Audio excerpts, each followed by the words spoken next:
అబ్బబ్బబ్బబ్బా ఎంతసేపే నీ పాయసం కాదు కానీ ఇక్కడ పడుకుని అయ్యి మంటకిపోతాను. మంటకిదేంటి? ఆ సామాన్లు పెట్టుకునే చోట మనుషులు పడుకుంటే. ఆహా అవి కలాప్తం ముంచులు వంట చేసుకోమని అరువులు కడితే నువ్వు కింద కూర్చుని చేయటంలా ఇది అంతే. అయ్యి బాబోయ్ ఎంతసేపు అయింది బాబు మీరు వచ్చి? ఇప్పుడే వచ్చాను. ఎలా ఉన్నారు సరితాదేవి గారు? ఆ పేరేంటి బాబు? దాని పేరు సీతాలు అయితేను. సీతాలన్న పేరు నిన్నటి వరకు మీకు మీ ఊరికి తెలిసింది. సరితాదేవి అన్నది రేపటి నుంచి మాకు మా ఊరికి తెలియాల్సిన పేరు.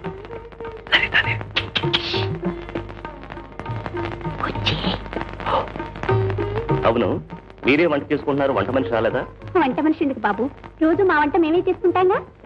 అయితే తీరిక వేళల్లో తీరుబడిగా వంట చేసుకోవటం మీ హాబీ అన్నమాట. ఏమిటి అలా చూస్తున్నారు? రేపటి నుంచి పత్రికల వాళ్ళు ఇలాంటి ప్రశ్నలే వేస్తారు. వాటికి స్టైల్గా సమాధానం చెప్పాలి. సపోజ్ మీరు ఎందాక చదివారు అని అడుగుతారు. తక్కువ డాక్టర్ని అవ్వాలనుకుని యాక్టర్ని అయ్యాను అని చెప్పాలి. ఏంటి అంత పచ్చబద్ధమే? అదుగో ఆలోచనే రానివద్దు అసలు. చూడు, బజారులో జంగిడిలో పెడితే బిళ్ళ అంటారు, దాని ఖరీదు 2 పైసలు. దాన్నే రంగు కాగితంలో దుప్పి గాజు సీసాలో పెడితే స్వీట్ అంటారు, స్వీట్, దాని ఖరీదు 10 పైసలు. అంటే విలువ బిళ్ళ కాదు, దానికి చుట్టిన రంగు కాగితాన్ని. అలాగే ఇక్కడ గౌరవం మనుషులకు కాదు, వాళ్ళు చూపించే దర్జాకి దర్పానికి. అర్థమైంది కదా? రేపు జర్నలిస్టులు వచ్చి ప్రొద్దున్నే లేవగానే ఏం తీసుకుంటారు అని అడుగుతారు. ఏం చెప్తారు? అట్టా చెప్పకూడదండి. చెప్పకూడదనే కదా చెప్పింది. Fruit juice and bread toast అని చెప్పాలి. Boot juice and bread toast అండి. Fruit juice and bread toast. Boot juice and bread టోస్టే.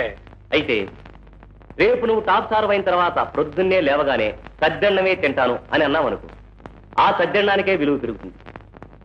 ఫలానా కాల సద్దన్నం తినటం ఆవిడ నిరాడంబరతకు నిదర్శనం అని పెద్ద పెద్ద అక్షరాలతో పేపర్లో వేస్తాం. అలాగే ప్రజానికి అందమైన అబద్ధం ఆడు. అయ్య బాబాయ్ సహనం కూడా ఉందండి దీంట్లో.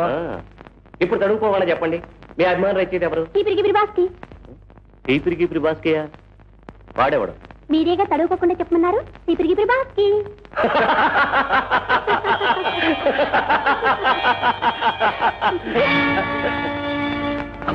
ఏమైంది బాబు? ఏమైంది ఏమైంది ఏమైంది బాబు? మంచిది పడరా బాబు.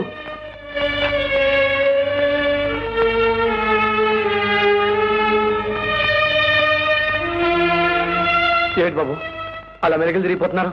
ఏమైంది? కొండ మనుషులందరికీ నవ్వు వరం, నాకు శాపం. అంతే, మనసారా నవ్వుకోవడానికి వీల్లేదు. నవ్వితే వీడున్నాడే ఆర్టుగాడు, పని చేయాలని మొరాయిస్తాడు. Now it's all right. Sir, ఆ ప్రేమలు కొట్టువాడు కొట్టు తెరిచేసరికి ఆలస్యం అయిపోయింది సార్.